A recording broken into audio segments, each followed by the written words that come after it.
Boa noite a todos e todas. Bem-vindos ao nosso segundo dia do Congresso Online de Bioética do Norte Fluminense. Eu me chamo Bárbara e antes da palestra temos uns recadinhos importantes. Hoje celebramos 100 anos do nascimento de Darcy Ribeiro e aqui em Campos dos Goytacazes temos orgulho da Universidade Estadual do Norte Fluminense Darcy Ribeiro carregar o seu nome e honrar seu legado. Tamanha a importância e impacto que Darcy Ribeiro teve na educação e na política. Outro recadinho super importante que eu vou pedir para colocar aí na tela o site é com relação à Sociedade Brasileira de Bioética, que é responsável pela difusão e fomento da bioética no Brasil, apoia pesquisadores, profissionais e instituições que atuam na área e tem sua filiação aí aberta a todos que se interessarem. O Francis Ney vai estar colocando o site aqui na descrição para gente ter esse site aí para poder acessar. Fica aí o convite a todos. Bem, gostaria de apresentar para vocês agora a nossa programação da Sala 2, com a palestra da professora Marta Fischer sobre fome de água, a dimensão bioética da crise hídrica. Bem, a professora é graduada em Ciências Biológicas, mas também possui formação em Artes Plásticas, trazendo para nós essa interdisciplinaridade magnífica com as artes.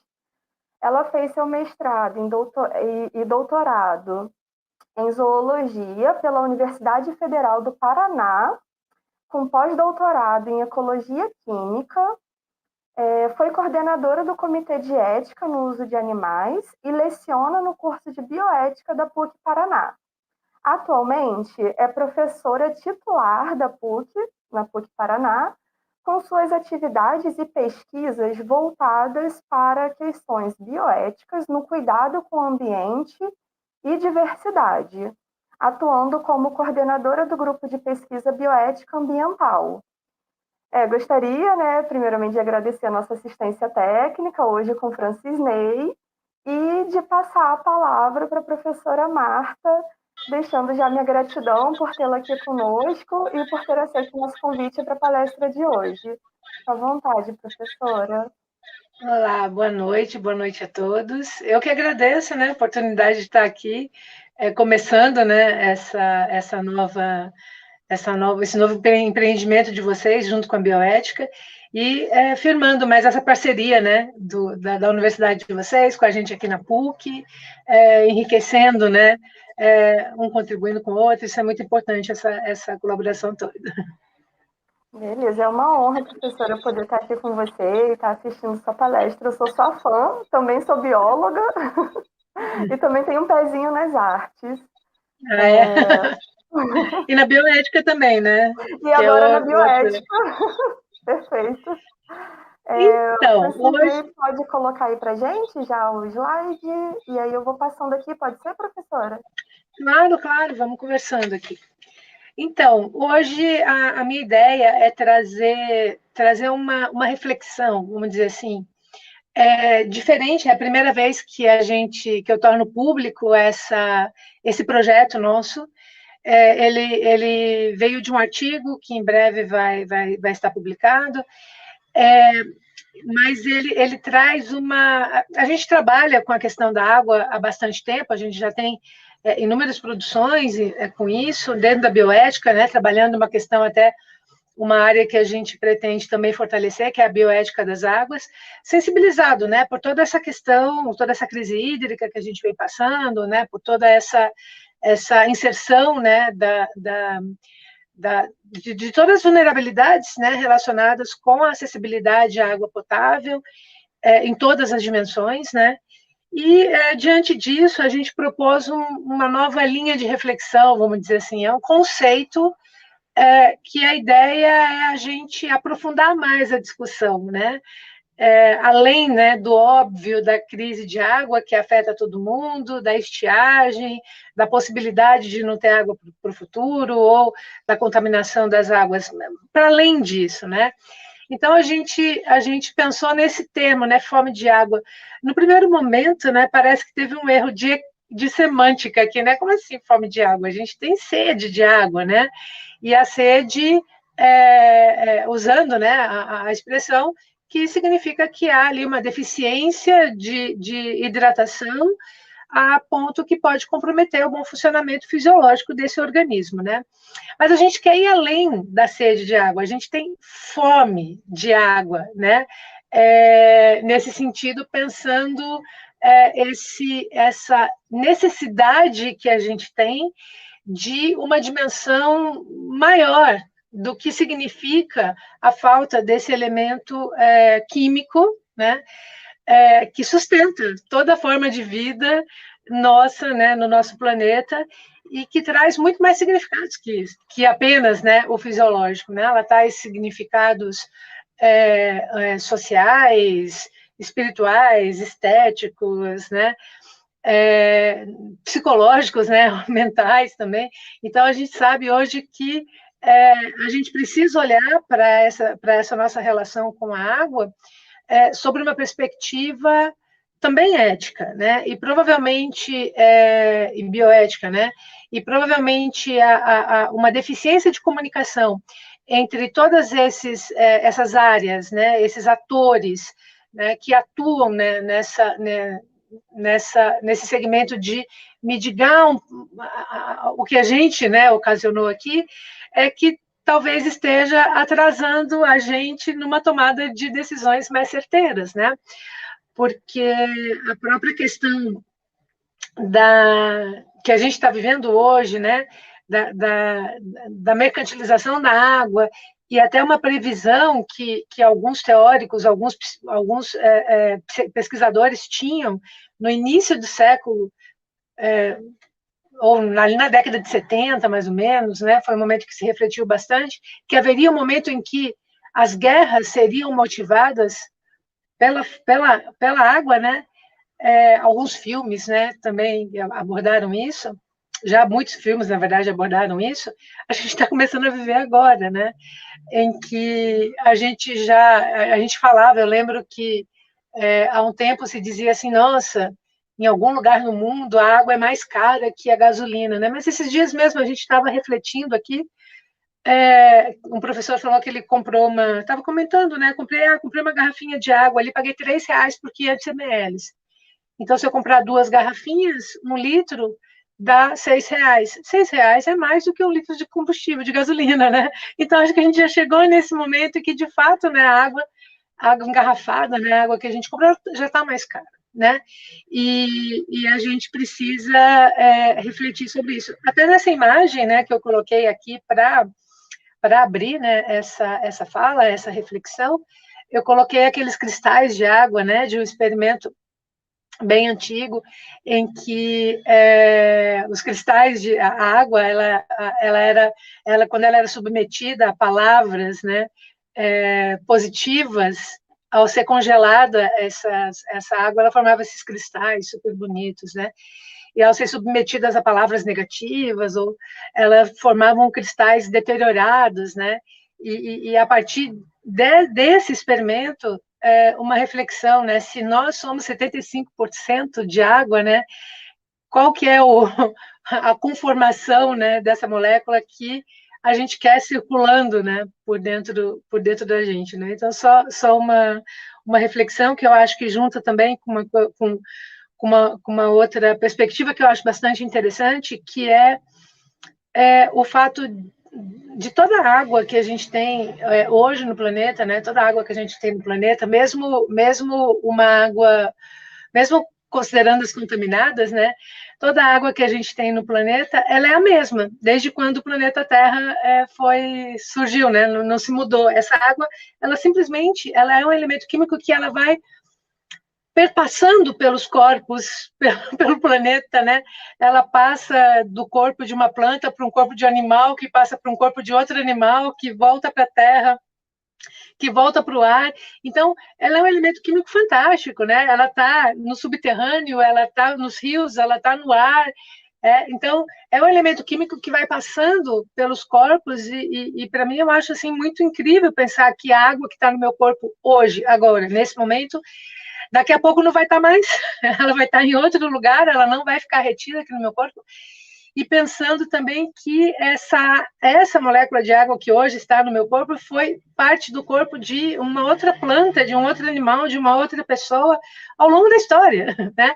Então, acho que isso imputa, na questão da água, uma dimensão filosófica e até espiritual extremamente importante para a nossa própria compreensão mesmo, né? Como seres humanos. Pode passar para mim, por favor? Então, a gente precisa partir, então, de fome, né? A gente está falando de fome de água, mas a gente precisa refletir um pouquinho dessa questão da própria fome, né? Porque, embora a gente saiba, e isso é muito interessante, né? Qualquer ser vivo sabe que a gente precisa de alimentos, de água para sobreviver, isso é uma condição da nossa existência de ser vivo, e é isso que faz com que a vida fique muito vulnerável. E embora a fome ela seja pauta de uma série de políticas públicas, de uma série de reflexões, é incrível como que pessoas passando fome, embora seja algo inaceitável, pensando que a gente faz parte de uma comunidade global, como que ela é tolerável, né? Como se tolera? Não, tudo bem, eu sei que tem pessoas passando fome, né? Se tolera isso, algo que deveria ser inaceitável para qualquer ser vivo, né? Então a gente já tem isso consolidado, né? E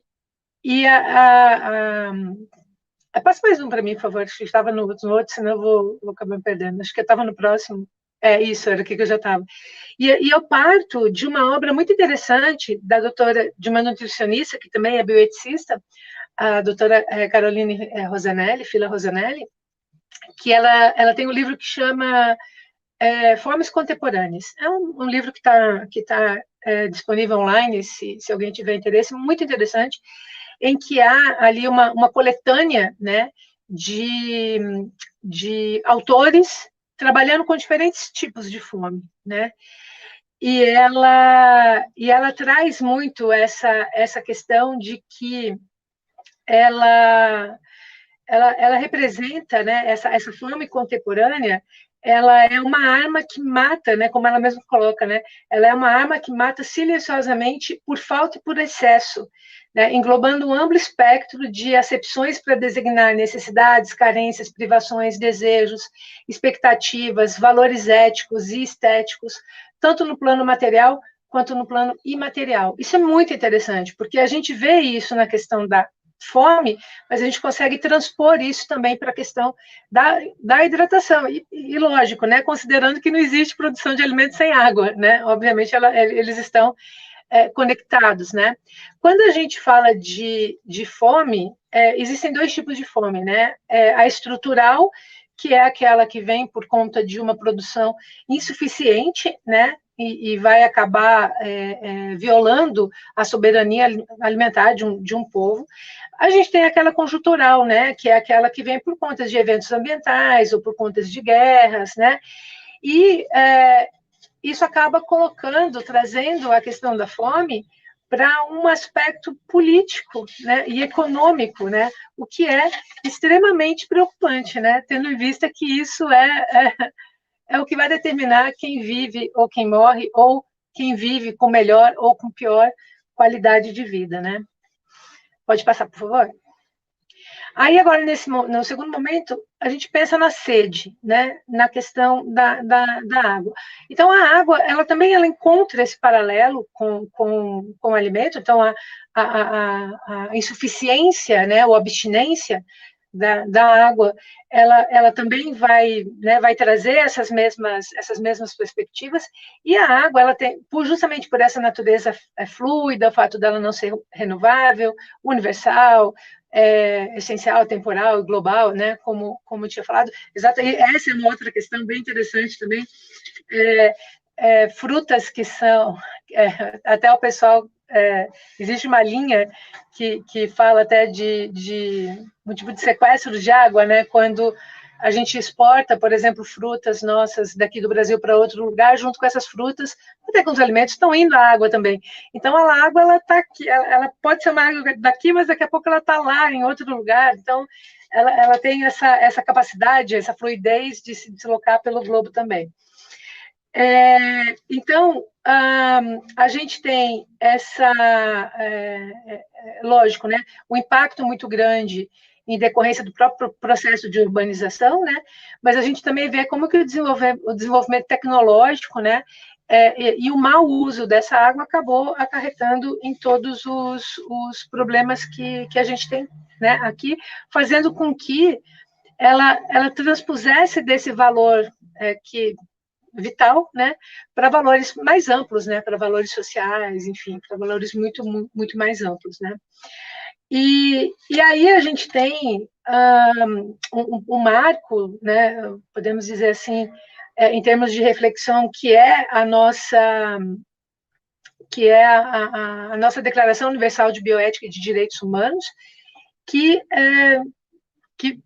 delega, né, a favor aqui do direito, né, de todo ser humano tem, né, de viver, de usufruir do planeta. Na verdade, todo ser humano, no caso da declaração, mas de todos os seres vivos, né. E como que o fato da gente estar explorando economicamente a água, como que isso vai aumentar essa vulnerabilidade, né? A gente tem essa exploração econômica, ela pode estar no nível, desde o nível de gestão da água, né, como a gente vê aqui, empresas trabalhando nessa gestão, como na própria questão que é bastante, né, discutido, que é o engarrafamento da água, né? Porque, na verdade, algumas empresas, como a Coca-Cola, né, que detém uma marca que também, né, distribui água mineral, acaba por ter uma concessão para poder explorar ali uma fonte de água mineral, engarrafar essa água e vender, né, essa água a um preço muito alto, né? Como a gente tem aqui as águas superficiais bastante contaminadas, e como a gente tem um sistema de reutilização de água que acaba por ter que usar uma série de aditivos químicos até para poder tornar essa água potável novamente, não trazendo uma qualidade tão boa de água como uma água, por exemplo, né, de uma fonte mineral, isso faz com que a gente vai ter uma seletividade aqui de algumas pessoas que conseguirão ter acesso a essa água de melhor qualidade e as outras pessoas que não conseguirão, até porque o preço dela é muito, muito alto, né? E a gente marca, né, ano passado, inclusive a entrada da água na Bolsa de Valores, né? Então, isso também foi algo que alarmou um pouco a comunidade científica que trabalha, né, com esse segmento. Nossa, mas agora que ela está na Bolsa de Valores, isso é muito preocupante, porque se ela está na Bolsa de Valores, quanto mais rara ela for, maior vai ser o valor dela e maior é o interesse econômico para que, de fato, tenha-se menos água, né? Então, era uma coisa assim inconcebível, né, que a água entrasse, né, nesse ponto, né? Mas se a gente pensar que ela já era comercializada pela Coca-Cola e que a Coca-Cola já estava na bolsa de valores, né? Então, a água já estava de alguma forma também ali, né? A gente pode refletir também, né? O questionamento que vem os alimentos também não deveriam estar, né? Os alimentos também não deveriam ter esse valor econômico. E o que se questiona é que o alimento, ele ainda, né, tem todo o trabalho, a produção, todo o custo que envolve uma produção de um alimento, que até justificaria o valor econômico colocado sobre ele, o que ficaria complicado com relação à água, principalmente quando explorada dessa forma, né, dessa natureza. Pode passar? Acho que era esse primeiro momento, né? E como que ela entra aqui, né? Então, como que essa questão ela acaba entrando na bioética, né? Então, a bioética, como uma ética de sobrevivência planetária, foi assim que a bioética surgiu com o Potter em 1971, no começo da década de 70.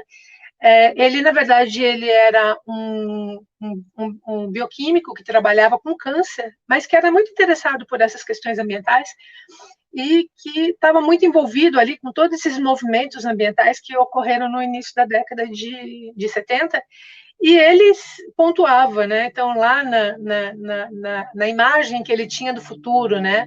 Como seria o futuro se a humanidade não parasse de explorar o ambiente da forma como ela estava explorando, como que seria um mundo que não teria mais água, que teria guerra por água, enfim, tudo aquilo que ele previa e que na época diziam que ele tinha um olhar catastrófico demais, está acontecendo agora, né?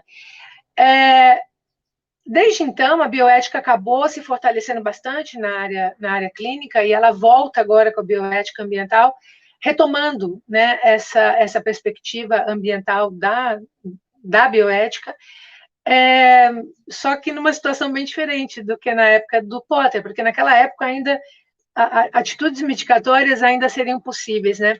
A gente está no momento em que a gente não tem mais tempo para pensar, para refletir, a gente tem que agir de fato para que essa situação ela seja no mínimo amenizada, né? Porque evitada totalmente a gente não tem como, né? Mas voltar. E a gente tem aqui hoje uma situação que, embora a gente tenha alguns segmentos que negam, né? Que dizem que não, que isso é uma situação cíclica, enfim, normal, a gente tem aqui, a gente está vivendo hoje situações ou de estiagem, ou de enchentes, ou de mudanças climáticas muito rápidas, ou de extremos muito grandes de temperatura, quente ou fria, em diferentes lugares do planeta. A gente está vendo o que está acontecendo, né? E, de fato, uma preocupação muito grande do que vai acontecer, né, no futuro breve. Então, diante dessa inúmeras quantidades, inúmeras vulnerabilidades que a gente identifica,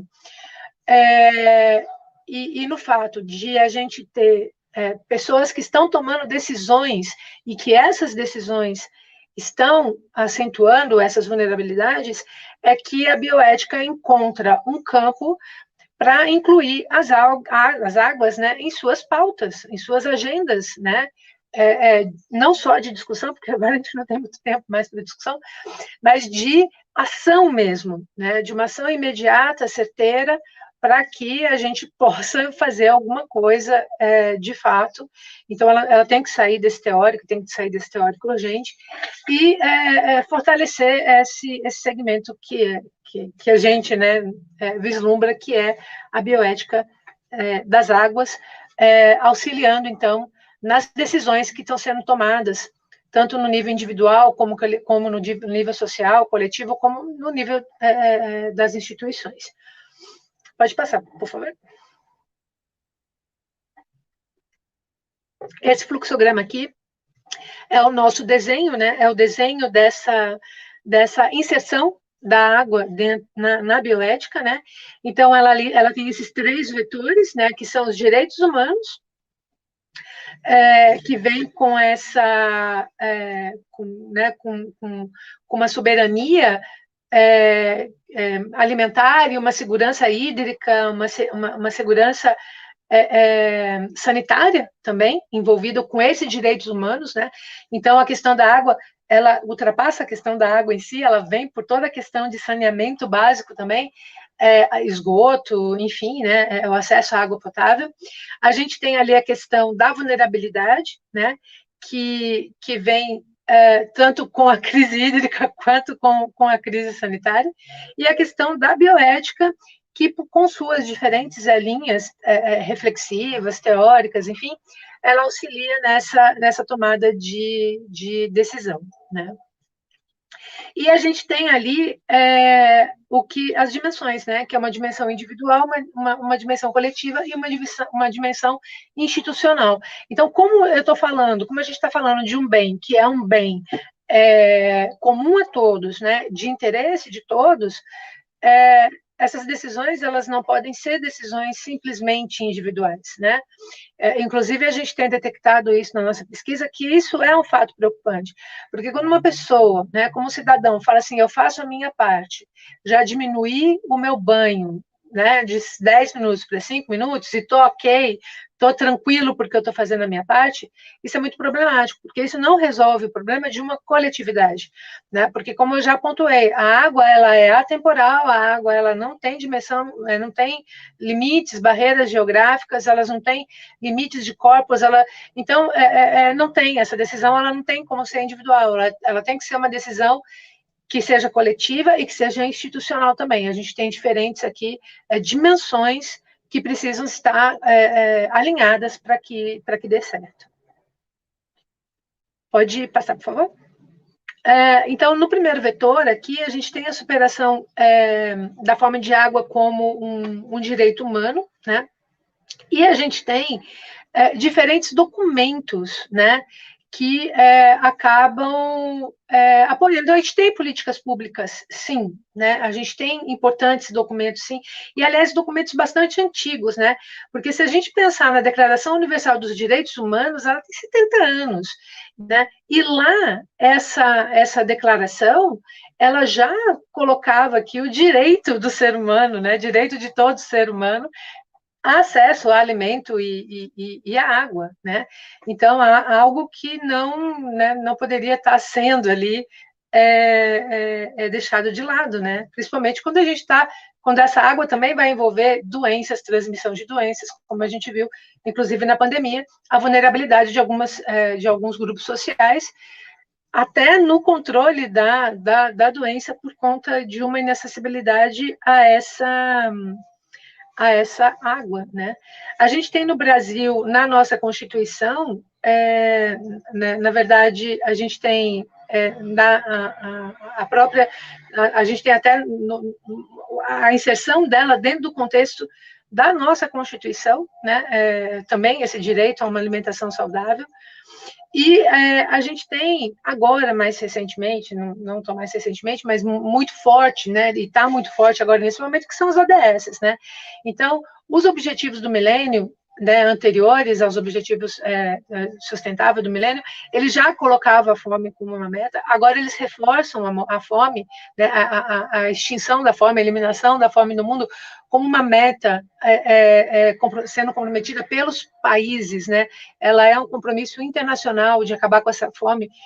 Está chegando a agenda, né? A agenda 2030, né? Então, possivelmente é muito difícil a gente conseguir acabar com a fome do mundo até 2030, como seria esperado, principalmente agora que a gente vê tantos refugiados de guerra, tantos refugiados ambientais, potencializando ainda mais essa questão da fome, né?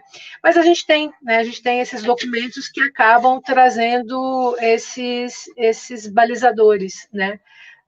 Para a gente ter força política, vamos dizer assim. Pode passar, por favor.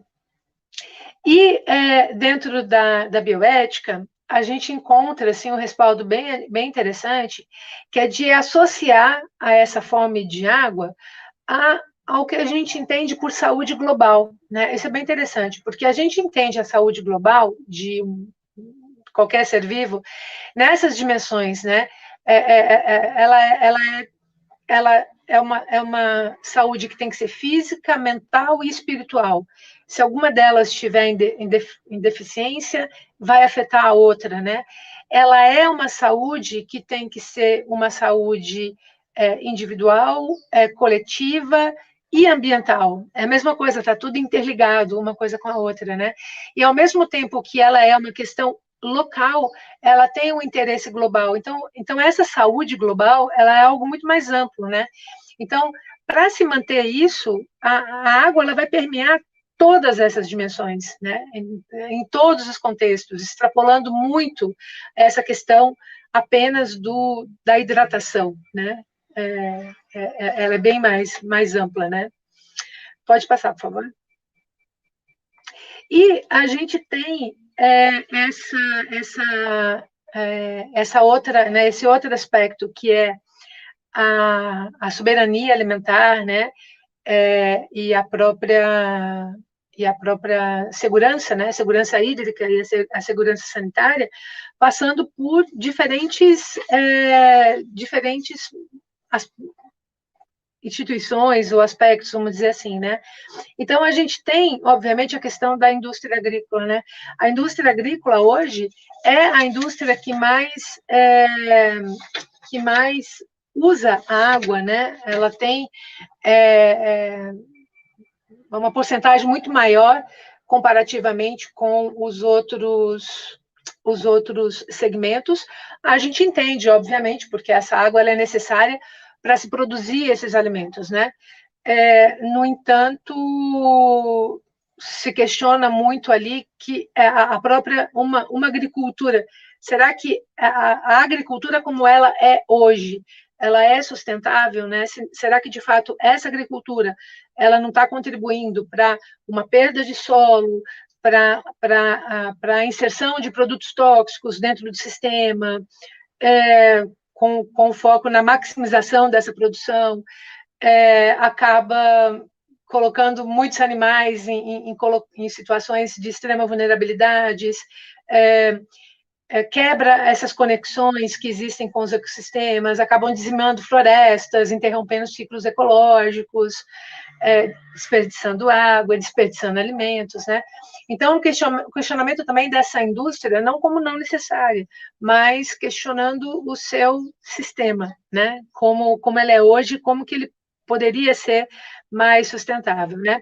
Quando a gente pensa em cidades, a gente precisa ter bem claro que as cidades elas se estruturaram justamente né, quando surgem as primeiras cidades que têm um aglomerado maior de pessoas, foi necessário uma organização para uma distribuição melhor, né, dessa água e uma água segura, né, que não levasse doenças, que as pessoas poderiam consumir e que todo mundo tivesse acesso a esse recurso que antigamente lá nas primeiras aldeias já eram feitas ali, né, já eram estabelecidas na beira desses rios. Então, quando se vai para cidades e você elege pessoas que vão ser as responsáveis para que todas as outras tenham acesso a esse elemento fundamental para a vida, e você acaba atribuindo, então, além da função, você atribui um valor, né? Então, eu te pago para que você não deixe faltar isso para mim, você já começa a ter uma concepção muito clara do que é um Estado responsável por isso, e você delega, você confia que ele vai te dar esse suprimento, né? Então, hoje, a gente faz isso, pagando os nossos impostos, né?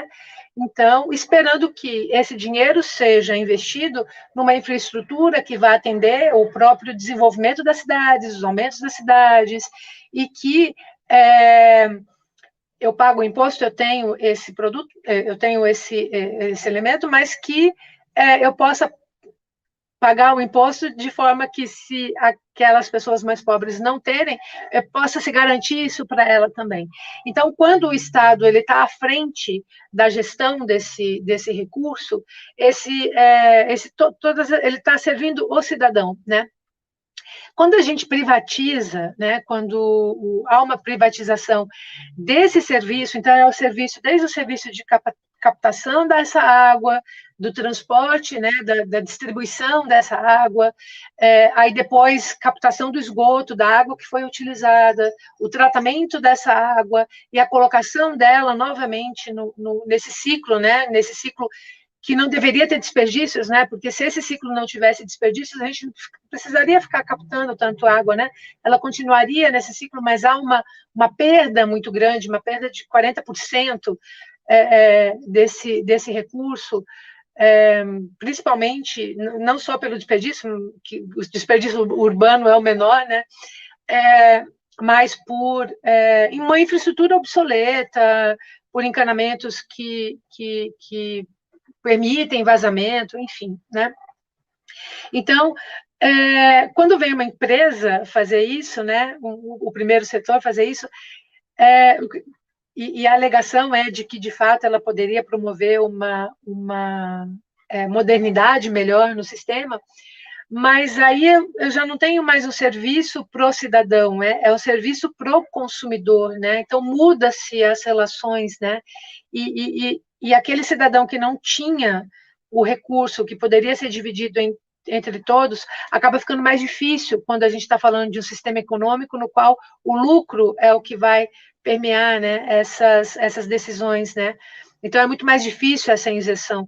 Então por isso que é muito delicado essa questão do gerenciamento desse recurso que é importante para todo mundo, né? E a gente tem inclusive aqui a gente tem, inclusive, alguns países, né? Então, a gente tem aqui na própria América do Sul, né? Então, a gente tem alguns países, como o Equador, como a Bolívia, que tem uma constituição mais biocêntrica e que não aceitaram essa imposição de uma gestão vinculada a um sistema econômico, enfim, é algo também que a gente precisa estar mais atento, né?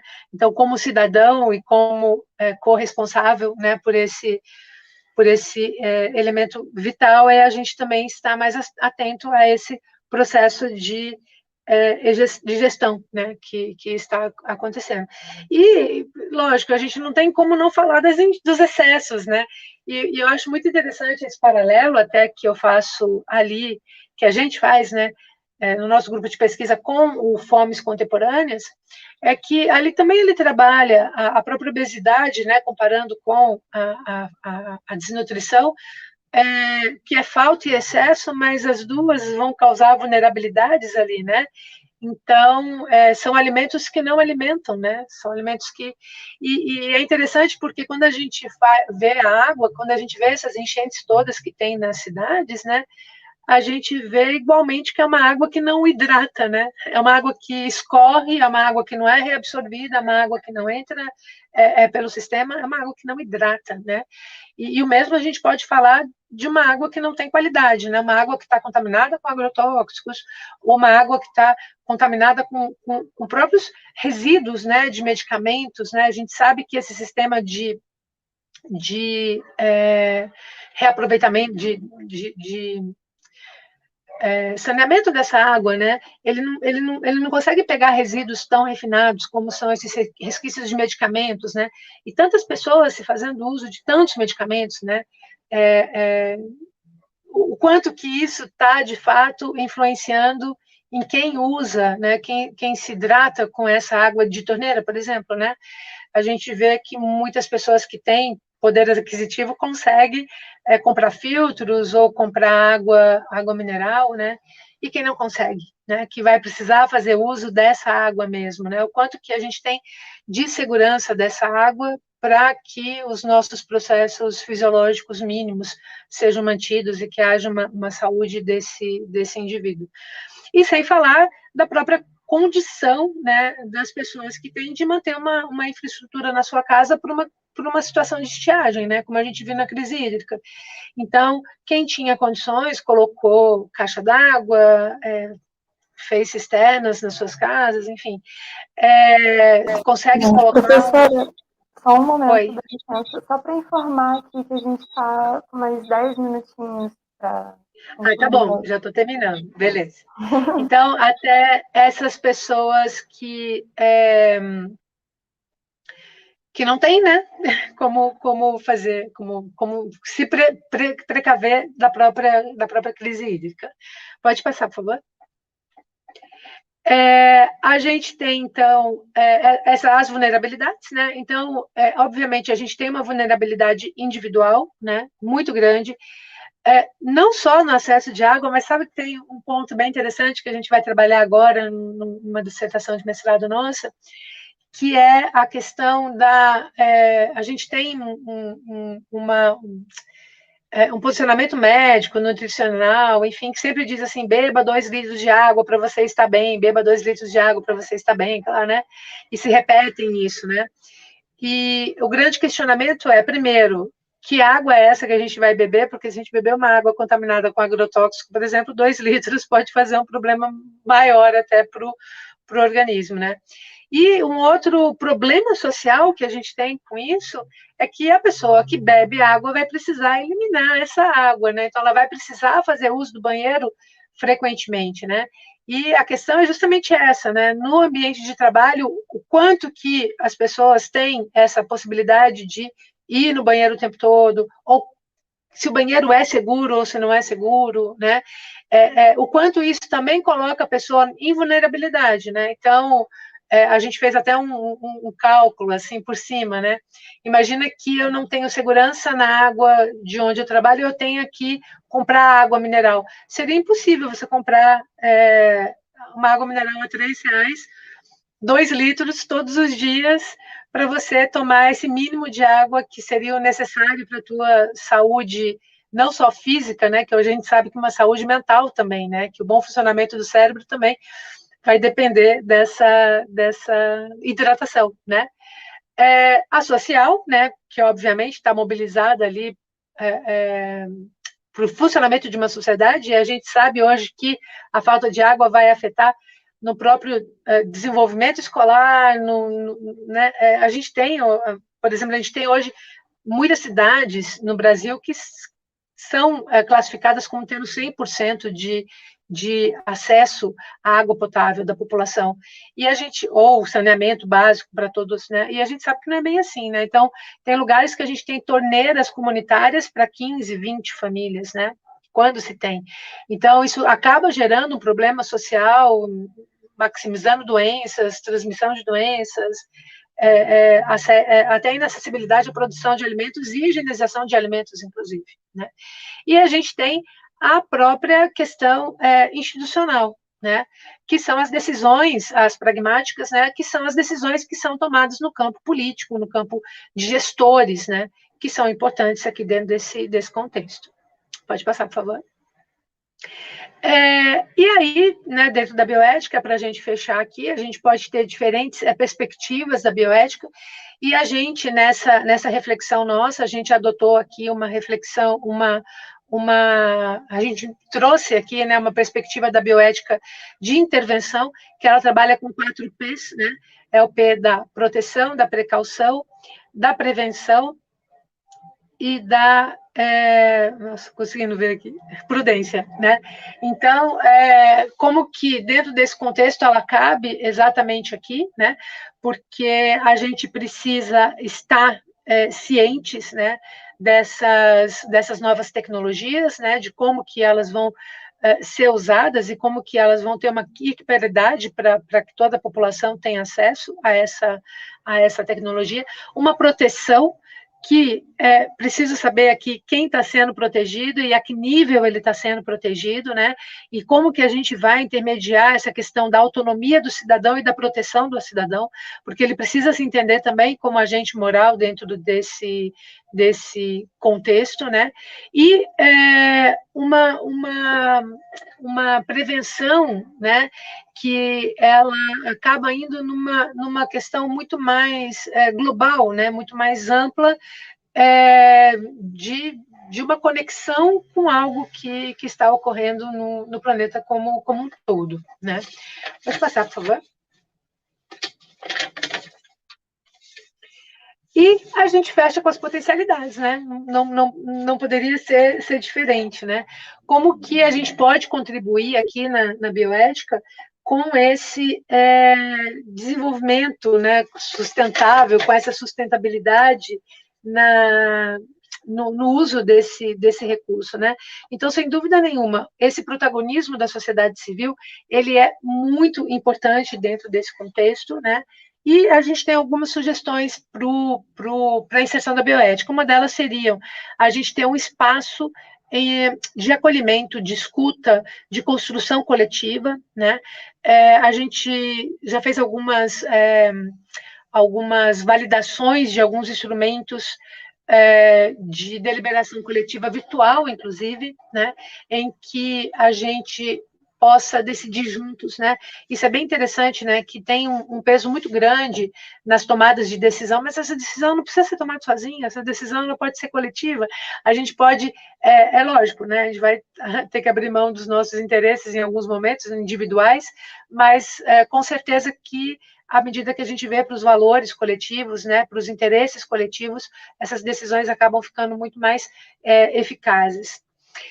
Ou mesmo a inserção dos bioeticistas dentro dos comitês que já existem, né? Por exemplo, a gente tem comitês hoje de bacia hidrográficas, né, por exemplo, que a gente sente falta de um bioeticista que ele tem na sua formação essa própria habilidade, vamos dizer assim, de se comunicar, de permitir a comunicação, vamos dizer assim, de traduzir, a bioética ela tem esse símbolo de ponte, né, essa representação de ponte, então ela faria essa ponte de comunicação entre os diferentes atores, né, a fim de procurar essa solução por consenso, mesmo que ela não seja, num primeiro momento, benéfica apenas para todos de uma mesma forma. E uma outra forma seria a instalação dos comitês de bioética ambiental, que, na verdade, esse é o nosso grande sonho, né? Esse é o nosso grande intuito, né? Que a gente possa ter os moldes dos comitês de bioética que existe para ética em pesquisa com animais ou com humanos, né? Ou até com os hospitais, com os comitês de bioéticas hospitalares, que a gente pudesse ter um comitê de bioética ambiental. E esse comitê ele fosse formado por uma equipe multidisciplinar, formado pelo cidadão, por ONGs, pelo setor econômico, pelo setor público, educacional, universidades, enfim, e que, de fato, esse comitê pudesse ajudar nas tomadas de decisões, às vezes decisões que parecem que são que não são, que são irrelevantes, por exemplo, a decisão no condomínio de como fazer o manejo dessa água no condomínio, né, que é uma mini sociedade ali, de como fazer da melhor forma, qual a melhor decisão tomar. Então, a gente vê essa possibilidade desses comitês de bioética ajudar nessas tomadas de decisões locais, mas que vai ter uma repercussão maior, porque eles estão, né, inseridos nesse contexto maior, eles estão olhando ali para esse contexto maior. Acho que é isso, né, que eu gostaria de falar com vocês, trazer aqui essa reflexão, dessa ampliação, né, desse conceito, né, de fome de água, com o intuito de angariar mais pessoas, né, que se insiram nessa temática, né, e que ajudem a fortalecer essa perspectiva desse conceito, né, dessa expressão, como uma forma mesmo da gente conseguir desenvolver ações educativas, ações de políticas públicas, de intervenção, enfim, e formar massa crítica mesmo no campo do conhecimento científico, para a gente poder deixar um legado, né? Porque o mais importante quando a gente fala nessa questão ética quando a gente enfrenta uma crise, é o legado que a gente traz, né, do momento anterior, né, do momento de aprendizado. O que a gente vai agregando em gerações futuras, né, para que a gente consiga mudar, né, o rumo das coisas como elas estão acontecendo até então. Excelente, professora. Durante a sua palestra, eu fiquei pensando aqui várias coisas.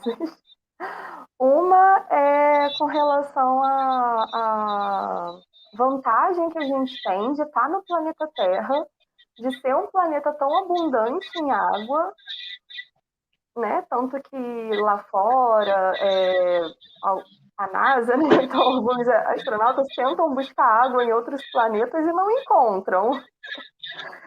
E o quanto que a gente não dá o preciosismo e o valor necessário, né, a estar nesse ambiente que propicia a nossa vida, que não só a nossa, mas a do planeta inteiro.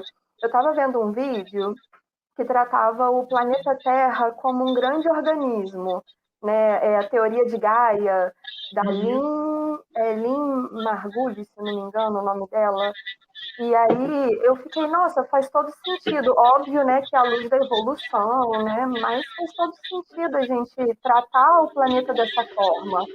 Porque individualmente a gente não vai existir, né? A vida acabaria na Terra sem água, por exemplo. Não só de outros seres vivos, como a nossa. Isso foi uma coisa que eu fiquei pensando. A outra coisa que me veio na cabeça também, durante a sua apresentação, foi quando você falou do banheiro. Eu assisti um documentário do Bill Gates, onde ele estava tentando investir, né, nessa proposta de criar um banheiro que não dependesse tanto de água. Né? Então, essa palestra foi maravilhosa e o tempo inteiro eu fiquei aqui, né, no meu pensamento, pensando em formas de como que é sistêmico esse problema, né?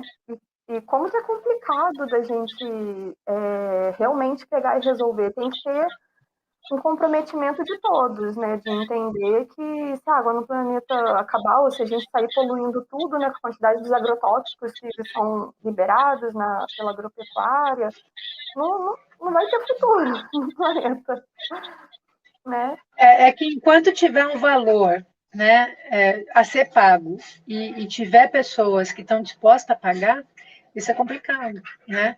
Então, enquanto você fala assim, ó, a minha água de qualidade é essa, tem uma água mineral aqui que é caríssima, né? Não vou nem lembrar o preço. Eu tenho dinheiro para pagar, eu tomo essa água, a melhor água que tem. Ela vai continuar tendo valor, né? Então, é aí que está a questão, né? Então, e é muito cruel, né? Quando a gente pensa assim, eu posso tomar essa água, né? E É, tem muitas pessoas hoje que tomam água com terra. Você pega a água, eles pegam a água, vão cavando mesmo, e pegam aquela água com terra mesmo, sabe? Para tomar e tomam aquilo, né? Assim, gente, né? Pode, né? pois é. Eu assisti também uma palestra, eu não me lembro exatamente qual era o volume de água, mas a pessoa trouxe um cálculo onde foi feito o gasto de água por cabeça de gado. E aí tem a questão também da indústria, né, da carne que a gente tem, e a forma que é feito é insustentável. É muito litro de água, eu fiquei assustada com aquela Sim. palestra. O sistema é porque daí né, tem que produzir a soja, e aí a soja, né, tem que ser transportada para dar para o gado, né? É muito louco. Exato. Você sabe que a ONU diz que a gente precisa de 110 litros de água por dia, por pessoa, né? Né, tipo, para poder ter um mínimo de vida de qualidade. 110 litros. Incluindo o Né? banho, né? A Sim, mas imagina alimentação, o quem tem alimento. essa. Uhum. Como se a água fosse uma fonte infinita, né? De uma certa forma, durante a reciclagem dela, ela é considerada infinita, Ela mas é. se não tiver. Não, a água é infinita. Vamos dizer assim, o que não é infinito é a água pura, é a água potável, né? Tanto que a questão é a acessibilidade à água potável, né? Porque Uhum, a água você vai ali, você tem água da chuva, por exemplo. Né? O problema é a água potável, porque o que acontece? A gente hoje não tem mais águas superficiais hoje puras.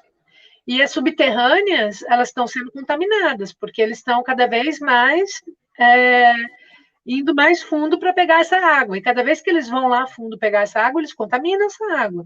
O nosso aquífero, a gente tem um aquífero gigantesco aqui no Brasil, que é o aquífero Guarani, né?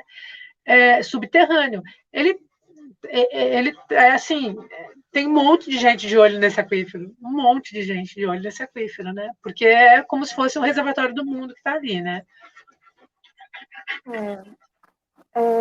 Como nós não tivemos comentários, eu vou aproveitar e vou fazer mais um comentário. Tá Coincidentemente, o bom. livro que você mencionou, nós não temos perguntas, né? Eu vou aproveitar e vou fazer um comentário.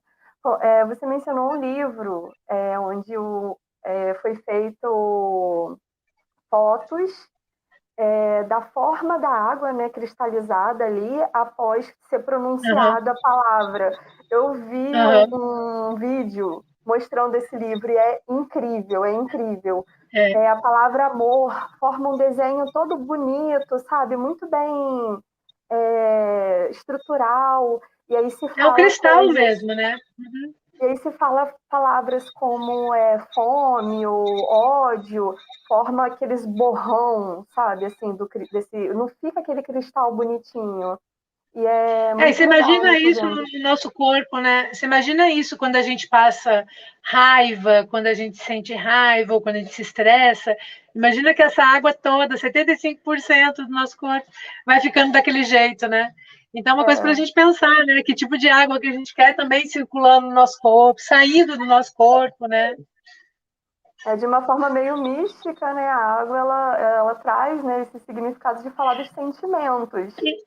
E não deu tempo de falar, mas a gente tem toda a questão estética também, né? Você imagina o que é você morar na frente de um rio poluído ou de um esgoto e você não morar na frente de um mar todo limpo, né? Ou um rio todo. Então você tem também essa questão, né? A própria questão estética, né? Que vai mexer com o teu bem-estar, né? Que é a biofilia, né? Que é a tua relação com o elemento natural também, né? Perfeito, professora. A Beleza? gente tem mais uns 3 minutinhos, mas aí, então acho que eu vou aproveitar para dar um último recado aqui para o Ah, pessoal. beleza. Uhum. Você quer falar mais alguma coisa, professora? Não, só agradecer mesmo a oportunidade, deixar aqui o nosso grupo de pesquisa à disposição, caso alguém tenha interesse, né, queira também fazer uma parceria, trocar, conversar, enfim. A gente tem nosso mestrado de bioética, a gente está agora também com as inscrições abertas. Olha, A gente também tem o nosso Insta, que chama Bioética em Foco, lá a gente coloca também bastante coisas ali do nosso programa. E a gente tem aqui algumas disciplinas que podem ser feitas por alunos que não estão matriculados, para conhecer um pouco do nosso mestrado, né? Então, quem tiver interesse, venha conhecer um pouquinho do que é a bioética, vou conhecer um ter pouquinho do nosso interesse. espaço, né? A gente está aqui, né? Nós, Trabalhando juntos aqui. nós te agradecemos muito também, professora, por ter vindo, sabe, trazer esse tema tão importante, né, para a vida, para todos nós, e muito obrigada pela sua contribuição. Beleza. Beijo. Beijo. Francisney, só mais um último aviso, aí vou pedir para você colocar aquele link para avisar o pessoal que nós vamos ter o congresso da sociedade, como é que é? É o congresso da PUC, deixa eu falar aqui para a galera, eu salvei aqui. Vai começar em novembro, dia 8 de novembro, vai ter a programação do Congresso Internacional, é o quarto Congresso Internacional Ibero-Americano de Bioética. Também vai estar junto ali o 10º Congresso de Humanização e Bioética, trazendo esse tema de bioética em um mundo de fragilidades. Então, fica aí também, né, para o pessoal que está interessado. O Francisney deixou o link para vocês. E é isso, a gente encerra por aqui. Obrigada a todos por ter assistido e por ter acompanhado a nossa palestra.